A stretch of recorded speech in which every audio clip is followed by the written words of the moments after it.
Nah, ini adalah rangka manusia. Rangka manusia itu terdiri dari perasaan, pikiran, tindakan, atau sikap, kebiasaan, karakter, atau nasib. Jadi nasib seseorang, hidup seseorang baik buruknya, baik perilakunya, hoki atau tidaknya, itu terlihat daripada bagaimana dia melakukan ini sebelumnya. Nah, kita lihat ada kawan kita atau orang lain, dia nasibnya buruk, susah, apa dan sebagainya. Terus disalahkan siapa?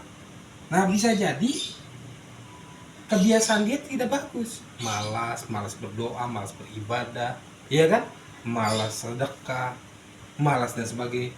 Kenapa ini bisa terjadi? Karena pikiran dia selalu kecil. Uang itu malas disedekahkan, nanti akan berkurang dan sebagainya, ya kan. Karena perasaan, pikiran akan menghasilkan suatu tindakan. Sebelum orang melakukan tindakan, maka melakukan perasaan dan pikiran dulu, maka menjadikan suatu tindakan. Tindakan baik buruknya itu terjadi dari perasaan dan pikiran. Kalau perasaan pikiran kita baik, maka tindakannya pun baik. Nah, bagaimana kita menghipnoterapi, mengobati orang? Orang ini buruklah, sering marah-marah, sering melakukan kejahatan, sering pikirannya dia tidak baik. Kan fungsi kita hipnoterapi kan seperti itu, merubah kehidupan dia, pola pikir dia yang tidak baik menjadi positif. Begitupun bisa kita sebaliknya, dari positif pun bisa negatif. Maka hal yang ini yang kita rubah, maka akan terjadi baik dan buruk. Bagaimana rezeki kita bisa gampang dan mudah? Maka gunakan kekuatan pikiran dan perasaan ini, maka menjadikan suatu tindakan, jadi dia semangat, ya kan. Akhir dari semangat itu menjadikan suatu kebiasaan, ya kan. Tidak ada orang yang kaya yang malas, tidak ada orang yang malas yang tidak yang kaya. Jadi orang kaya itu pasti tidak ada malas, dan orang yang kaya itu orang yang malas itu pasti tidak kaya. Konsepnya seperti itu kan. Teman saya baik hidupnya secara ekonomi, hati dan perasaan. Kita lihat pasti karakternya dia itu baik atau kebiasaan dia baik. Kenapa bisa kayak gitu? Karena selalu dia melakukan tindakan-tindakan baik.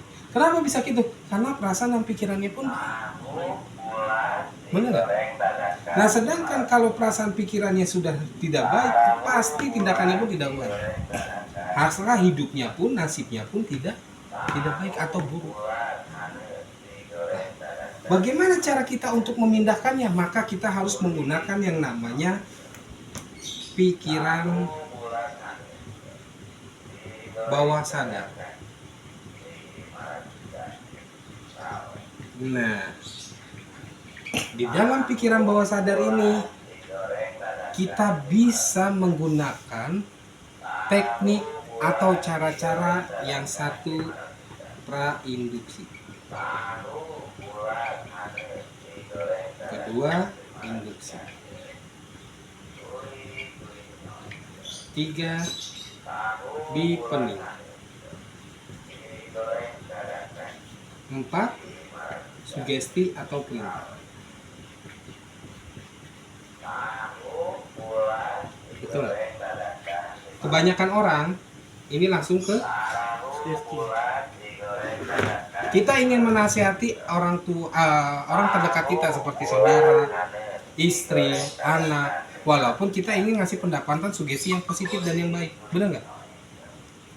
Tapi karena kita tidak tahu caranya, kita menasihati dia dalam pikiran sadarnya, maka bisa jadi ditolak, bisa juga diterima. Karena orang yang dalam pikiran bawah sadar, dirinya bisa menerima dan bisa abang saya nasehatin, bang nggak boleh, nanti ini begini. Abang dalam pikiran sadar bisa nolak, bisa nerima. Tapi kalau saya pindahkan dulu abang pikiran ke abang ke bawah sadar, apa yang saya perintahkan, apa yang saya kasih masukan akan diturutinya. Disinilah maka nanti akan terlahir hipnosis, penyembuhan, ya kan? Penyembuhan, hipnosis, permainan, hipnosis, terapan dan sebagainya. Maka kita harus menggunakan ilmunya ini. Dan hipnosis terbagi menjadi dua, ada hipnosis verbal, ada hipnosis non verbal. Mesmerism, ya kan, hendam, hipnotis, MLP dan sebagainya. Gitu. Nah inilah cara kita merubah seseorang, ilmu bagaimana merubah pikiran seseorang. Dan ini bisa dipelajari siapapun. Karena ini bisa dijelaskan secara ilmiah dan ini ada konsepnya. Dan ilmu ini sudah terjadi ratusan ribu tahun yang lalu. Ya kan? Jadi semua pun bisa memilikinya.